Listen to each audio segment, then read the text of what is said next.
Então, felicidade na adversidade. Uma das coisas que marcou muito a mim, e ainda hoje marca, a dificuldade pela qual nós passávamos quando éramos crianças na zona rural. Então, faltava, consequentemente, muitas vezes, faltava a mistura, né? Faltava o bacalhau, que naquela época era barato, faltava o charque, faltava essas coisas. Eu tenho um irmão chamado Zequinha, que ele mora em Salvador. E ele gostava de pescar. E quando chega esse período de chuvoso que nós estamos passando, eu começo a me lembrar que ele gostava de pescar com jereré. Vocês sabem o que é jereré? É uma espécie de bacia feita de cipó grosso assim, né? E era costurada à mão, aquela malha era costurada à mão, e ali era o jereré, e tinha de várias grossuras, vários tamanhos, como é o caso de tarrafas. Inclusive, eu tenho um irmão que era mestre em fazer tarrafa, passava meses fazendo tarrafa. Então, quando chovia, os donos de açude não permitiam que alguém pescasse nos açudes, né? Não permitia. Às vezes tem uns que permitia pescar de anzol. Mas o que era perto da casa onde eu morava era um açude de um cidadão que era o nome José de Souza. Ele não deixava que pescassem lá. Claro, era propriedade particular, né? Mas quando chovia, os açudes, a maioria dos açudes, eles sangravam. Sabe o que é sangrar? Os açudes, todos os açudes, barragem, ele tem ali um mecanismo, talvez, para sangrar o açude. E o cara faz um açude, coloca aquela barreira bem alta para acumular água ali, né? E ele ali faz um rego por fora, assim, na parte alta, para no caso do açude encher completamente, a água começar a descer devagarinho e ir embora para não estourar o açude, né? As grandes barragens de hoje em dia, as grandes represas, também têm esse mecanismo. Nós liberar a água para, né, não haver um prejuízo maior. E Zequinha aproveitava e me chamava para ir pescar. Então lá no sangradouro tinha uma espécie de barreira assim que a água comia, né, erosão. Aí a gente colocava ali o jereré, as piabinhas começavam a voar, pular assim, né, querendo escapar. Caía ali, principalmente piaba, cará, guaru. Eu não sei se vocês conhecem um peixe chamado guaru. Ele é pequeno, mas a barriga dele é bem grande, aquela barrigona. E ali a gente ficava muito alegre, era uma comida diferente, e levávamos para casa, Zequinha tratava, outro tratava. Eu mesmo, vou ser sincero com vocês, Heleno, meu irmão, gostava muito de pescar também. E uma mamãe sempre mandava eu tratar aqueles peixes. Eu não gostava de tratar peixe, porque o peixe para tratar fede, né? Então, mas ela mandava a mim e não mandava quase meu irmão Dedé, porque Dedé fazia os filhos meio mal feitos. Ela só mandava a mim porque eu sempre tratava direitinho, né? Mas mesmo na rural, eu não tratava ele porque eu era muito criança, mas ali era uma opção alimentar para nós, né? Ali a gente conseguia proteína. E na minha casa, minha mãe sempre falava, tinha um giral. Eu não sei se vocês conhecem o que é giral. Giral, as pessoas colocam ali 3 pau, né? 4 pau ali. Cada um que no final tenha, né, uma bifurcação assim. Coloca ali outro pau em cima, coloca vários paus. E ali as pessoas aproveitam, né? Panela quebrada, panela de barro, aguidais. E quando se quebra, né? Aproveitava ali, colocava estrume, terra e plantava coentro, plantava cebola. Mas uma coisa que não faltava na nossa casa, ao redor do nosso lar, era um pé de tomate cereja. Porque a tomate cereja, vocês sabem, se o cara planta ali, até há pouco, aqui aí na frente da minha casa tinha aqui.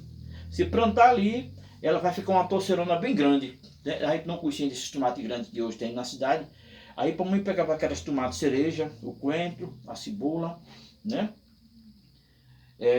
O coentro, a cebola, o tomate, e ali ela fazia aquele molho gostoso, né? Aquele molho gostoso, e todos nós nos alimentávamos daquilo ali, até com farofa de mandioca. Eu não sei se vocês já consumiram farofa de farinha, né? É somente escaldar a água, misturar ali e fazer aquele, né? Fazer aquele pirão. A gente tinha que sobreviver e tinha que usar o que tínhamos, né?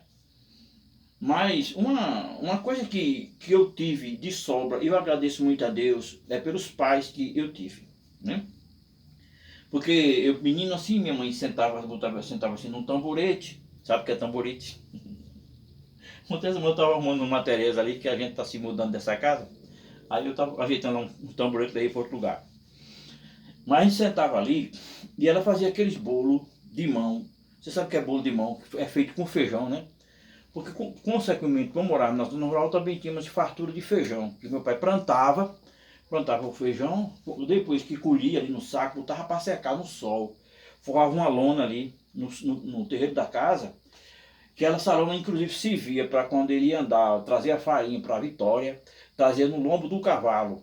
E ali aquela lona era forrada por cima do saco da farinha para não molhar, para não ter o prejuízo, né? E ele colocava, forrava aquela lona ali no aceiro da casa, lá de fora, e ali ele colocava aqueles feijões, aquele feijão secava, depois que secava ele batia no pau ali, tirava ali a palha, tirava, né?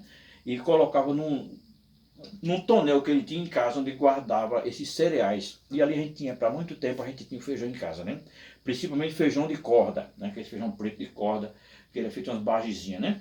Então, tinha o feijão, tinha a farinha que nós produzíamos, e tinha muitas vezes os peixes e a caça. Depois nós vamos falar sobre a caça. Mas o peixe era através de jereré, pescado através de jereré, e o que marcava mais, muito, e marca uma criança, ela ter o carinho da família, carinho do pai, principalmente o carinho da mãe.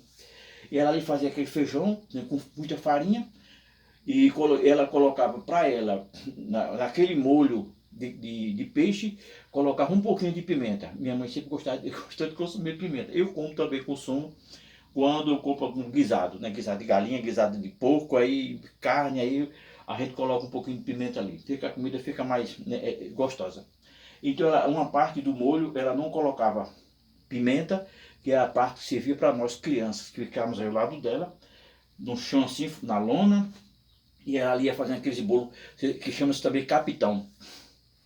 Não sei se vocês aqui que viu que já comeu bolo feito na mão assim, pega um pedaço de feijão ali, um pouco duro, faz esses bolinhos assim, né? E dá, gente, durinho assim, fica as marcas dos dedos. Aí atolava atolava aquele bolo ali no molho do peixe, né? Naquele bolo que ela fazia. E ali ela dava a gente, né? Para mim era uma coisa saborosa, que tinha aquele gosto gostoso que ainda eu me lembro. Então, mas assim, aos meus pais, o pessoal tudo comia com pimenta, mas eu, no meu caso, era dos menores, aí consumia sem pimenta. Mas e por acaso, quando se faltava a mistura, não tinha carne, não tinha peixe, não tinha bacalhau, acontecia de faltar. Aí ela fazia daquele material que tinha ali na casa dela, daquelas plantas que ela plantava, minha mãe sempre gostou de planta. Quem a conheceu ali no Maués, ela sempre, na casa que ela morou, ela sempre tinha aquela trilha de planta na frente de casa. O pessoal passava de madrugada, levava fio, levava planta com tudo, com caqueiro, levava, roubava. Mas ela não, até ela ficar bem velhinha, dando bem velhinha, ela tinha aquela planta ali atrás, na casa dela. Às vezes ela não tinha mais força para levantar aquelas caqueiras, ela me chamava. Aí, ó, manda chamar Sebastião aí quando eu chegava lá. Ela já, meu filho, é para você tirar essa caqueira velha aqui e colocar essa planta aqui dentro dessa caqueira. Eu dizia, mas essa mãe tá dando serviço a mim, tá sempre dando serviço a mim, brincando com ela, né? Mas é o amor que marca a vida da gente, né? Os cuidados que a luta dos nossos pais pela sobrevivência dos filhos, né, para crescer forte, sadio, pessoas úteis à sociedade, né? Então, marcou demais, né? Desde a idade de ficar adolescente, eu sempre comi peixe pescado nos rios, inclusive aqui no Rio Tapacurá. Hoje não tem mais não. E se o cara for lá pescar, cai o couro na pele, né? Vou tomar um banho ali. Então, chá para vocês.